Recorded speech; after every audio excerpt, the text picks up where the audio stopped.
La blessure de rejet chez les hypersensibles. On va en parler aujourd'hui avec mon livre Hypersensible et hyper sereine. Je l'ai ouvert au hasard et on est tombé sur cette page. Donc je sais que c'est quelque chose qui vous touche et sans mon livre, je vais vous parler un petit peu comment moi je ressens ça. La blessure de rejet pour moi, en fait, on la ressent quand on n'ose pas exprimer qui on est, on n'ose pas dire notre vérité, on n'ose pas prendre de la place. On a tellement peur d'être rejeté et pas aimé pour qui on est profondément qu'on cache ce qu'on est sur la retenue, on n'ose pas prendre de la place. C'est pour ça d'ailleurs que je vous encourage à faire du chant, de la danse, tout ce qui peut vous permettre de vous exprimer vraiment, même vos tenues, tout ce qui peut en fait exprimer votre singularité. Je trouve que c'est une super bonne technique. Et je sais que chez les hypersensibles, en tout cas qui me suivent, c'est une blessure qui est souvent présente parce qu'ils ont l'impression qu'il y a quelque chose qui ne va pas chez eux en fait, qu'il y a un truc qui cloche, il y a un truc qui est dysfonctionnel chez eux, qui déconne quoi, parce que c'est ce qu'on leur a renvoyé. Du coup, je te donne quelque chose qui peut t'indiquer est-ce que tu es touché par cette blessure.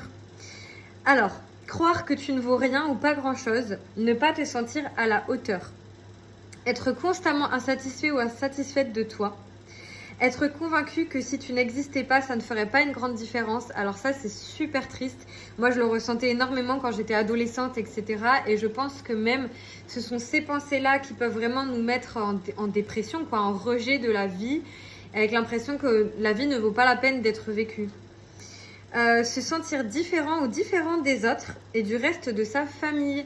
Ça, moi, je trouve que ça peut beaucoup se créer quand on se sent isolé des autres, qu'on ne s'est pas senti reconnu et vu en tant qu'individu unique. Du coup, on ne se sent pas, on se sent pas connecté aux autres, relié aux autres et aimé pour qui on est, tout simplement, qu'on n'a pas de place dans cette société. Et ça, moi, je crois que ça peut vraiment créer cette blessure. C'est mon interprétation, hein.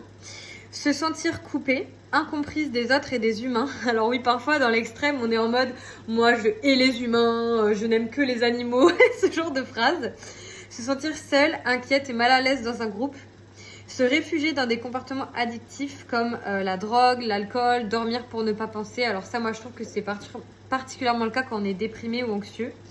Et on peut avoir vraiment des pensées comme qu'est-ce que je fous sur Terre, je me suis trompée de planète, qu'est-ce que je fous là.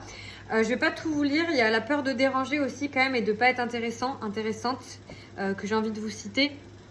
Tout ce qui va aussi nous cacher, vous savez, mettre des habits noirs, parler tout doucement, marcher sur la pointe des pieds, etc. Mais je crois que profondément, il y a vraiment cette question de qu'est-ce que je fous là et qu'en fait, on se donne pas le droit de vivre. Je crois que c'est surtout ça en fait. Et dites-moi si vous avez déjà ressenti ça. Mais moi, c'est un truc où même si, honnêtement, j'ai quand même beaucoup avancé comparé à il y a des années, allez voir mes vieilles vidéos YouTube et tout, vous verrez que je m'exprime pas du tout comme ça, le volume de ma voix, mon ton, mon visage, j'étais très renfermée sur moi, très timide. Et donc, c'est possible que ça change, vraiment. Si tu veux t'en débarrasser, il va falloir te challenger, par contre, petit à petit. Mais je crois qu'en fait, c'est ça le plus important, c'est de se donner le droit de vivre. Il y a quelqu'un qui est en train de m'observer, en train de faire ma vidéo. Quand je fais une vidéo sur le rejet, je trouve ça quand même trop marrant, les gens. Se donner le droit de vivre et de sortir de la retenue, en fait. Oser être vu. En fait, c'est ça, c'est oser être vu, oser déranger, oser déplaire, oser risquer d'être humilié parce que c'est aussi souvent ça notre peur, c'est d'être moqué pour qui on est, rejeté pour qui on est. Et en même temps, si tu montres qui tu es et que tu es rejeté, bah c'est peut-être pas des personnes qui sont faites pour toi. Peut-être que tu as envie d'oser montrer qui tu es pour être réellement aimé pour ce que tu es. Et moi, en tout cas, c'est le chemin que je suis vraiment encore plus cette année.